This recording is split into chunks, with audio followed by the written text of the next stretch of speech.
नमस्कार, स्वागत आहे माझ्या चॅनलमध्ये। आणि आज आपण बनवणार आहोत गाजराचा हलवा। त्यात कुठलेही तुम्हाला त्रास होणार नाही, जेणेकरून गाजर किसायला वेळ लागतो तर तेही लागणार नाही आणि भांडे पण जास्त भरणार नाही आणि एकदम सिंपल वेनी आणि झटपट होणारा आणि एकाच भांड्यामध्ये होणारा गाजर हलवा आज बनवणार आहोत। तर व्हिडिओ पूर्ण पहा।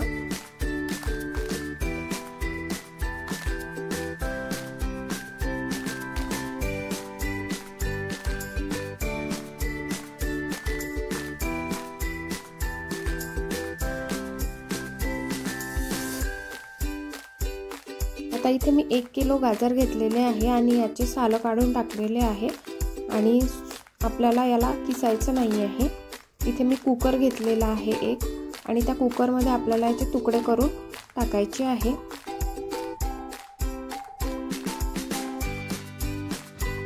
तर इथे पहा, मी सर्व या गाजरांचे काप करून घेतलेले आहे आणि मी कुकर मध्ये टाकून द्यायचे आपल्याला। आणि यामध्ये टाकायचं आहे आपल्याला थोडं पाणी, एकदम भरपूर पाणी नाही टाकायचं आहे कारण गाजरात ऑलरेडी पाणी असतं, त्यामुळे थोडंच पाणी टाकायचं आहे। तर 1 किलो गाजर आहे, याला अर्धा ग्लास तरी पाणी तुम्ही टाका। आणि आता काय करायचं आहे, कुकरचं झाकण लावून द्यायचं आहे आणि 3 ते 4 शिट्ट्यांमध्ये आपल्याला गाजर हे शिजवून घ्यायचे आहे कुकर।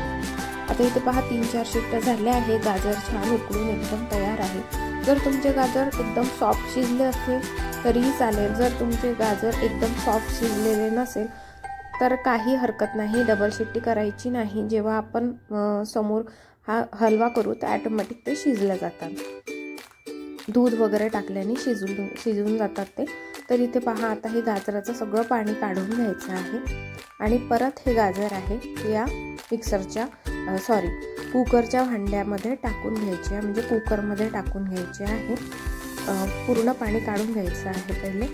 आता या गाजराला असं स्मॅश करायचं आहे आपल्याला आणि शेवटपर्यंत हे असं चालवत राहायचं आहे, जेणेकरून गाजर हलवा कुठेही करपणार नाही, नाही तर आपण सोडून देतो गॅसवर आणि चाललं जातो तर नाही।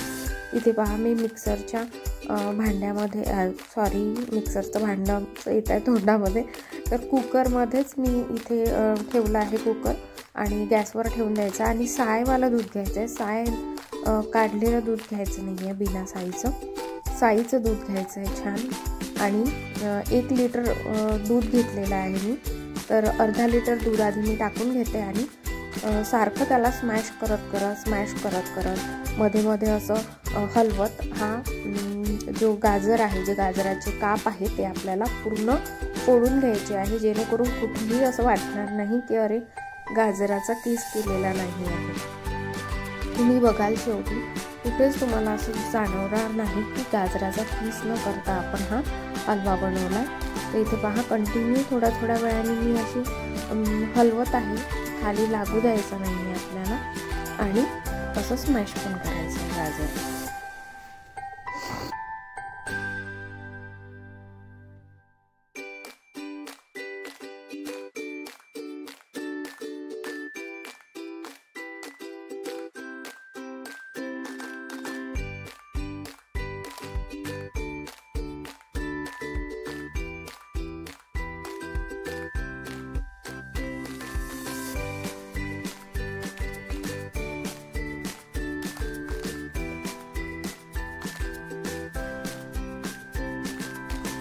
तर इथे बघा, पूर्ण दूध टाकून छान असं एकजीव करून घेतलेलं आहे। कुठेतरी वाटतंय का की हा गाजराचा हलव्यामध्ये आपण किस करून घेतलेला नाही आहे, म्हणजे आपला वेळ पण वाचतो आणि भांडे पण वाचतात। तर गाजराचा किस करत बसलं तर त्यात पण भरपूर वेळ जातो आणि भांडे पण भरपूर भरतात। तर हा एकदम इझी वे आहे तुम्हाला गाजराचा हलवा बनवायचा आणि कमी भांड्यात, म्हणजे भांडे पण भरत नाही। तर इथे पहा, आता पूर्ण जो आहे मी गाजर शिजवून घेतलेलं आहे, छान स्मॅश करून घेतलेलं आहे। आता यामध्ये टाकायची साखर। आता साखर कोणाला गोड हवं असतं, कोणाला नॉर्मल हवं असतं, फिक्कं हवं असतं।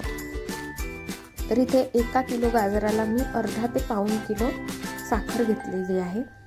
तर जर जास्त गोड हवा असेल तर पाऊण किलो घ्या, नाहीतर मग अर्धा किलो घ्या। तर मी अर्धा किलोच घेतली होती आणि अर्धा किलो साखर यामध्ये टाकलेली। आता पहा, गाजराचा जो कलर आहे तो बघा एकदम चेंज झालेला आहे आणि थोडा लालसर, डार्क लालसर झालेला आहे साखर टाकल्या. आणि आता याला छान मिक्स करून घ्यायचं आणि साजूक तूप वरून टाकायचं आहे.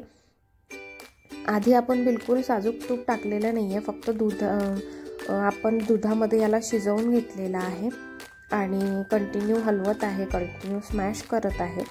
आणि जो तूप आहे साजूक तूप ते आता घालायचं आणि शेवटी जर तुम्ही साजूक तूप घातलं त्याची टेस्ट खूप छान लागते, खाताना तुपाची टेस्ट लागते. आणि इथे वेलची पूड पण मी आता घालून घेते. तर अशा प्रकारे अजून आपल्याला हा गाजराचा हलवा आहे. छान असं याचं पाणी जे आहे साखरेचं झालेलं आहे पूर्ण सुकेपर्यंत आपल्याला भाजून घ्यायचं आहे. तर इथे पहा एका पॅनमध्ये तोपर्यंत मी काय घेतलं आहे, तूप घेतलेलं आहे आणि या तुपावरती आपल्याला आता ड्रायफ्रूट्स टाकायचे आहे. ड्रायफ्रूट्स तुम्ही तुमच्या मनाने कुठले पण टाकू शकता, पण माझ्याकडे बदाम होते तर बदामाचे मी असे काप केलेले आहे मोठे मोठे. आणि बदाम छान असे भाजून घ्यायचे पहिले तुपामध्ये आणि त्यानंतर गॅस बंद करून मग टाकायचं आपल्याला किसमिस. कारण आधीच जर किसमिस टाकले तर ते असे जळून म्हणजे हे होतात आणि लगेच नरम पडतात, तर तसे नको. आपल्याला जेव्हा छानपैकी बदाम भाजल्या जाते त्याच्यानंतर गॅस बंद करून मग आपल्याला टाकायचे किसमिस. आणि आता याला परतवून घेतल्यावर इथे पहा छान असं याचं जे गाजर आहे त्या गाजराचं छान असं पाणी आता हळूहळू ते सोक करून घेत आहे गाजर. आणि त्यानंतर आता टाकायचं आहे इथे ड्रायफ्रूट्स. थोडे ड्रायफ्रूट्स मी काढून ठेवले आहे गार्निशिंगसाठी. आणि इथे पहा खूप सुंदर असा गाजराचा हलवा तयार झालेला आहे. तर कशी वाटली रेसिपी ती मला कमेंट करून नक्की सांगा आणि तुम्ही पण बनवून पहा. चॅनलला लाईक, शेअर, सबस्क्राईब करायला विसरू नका.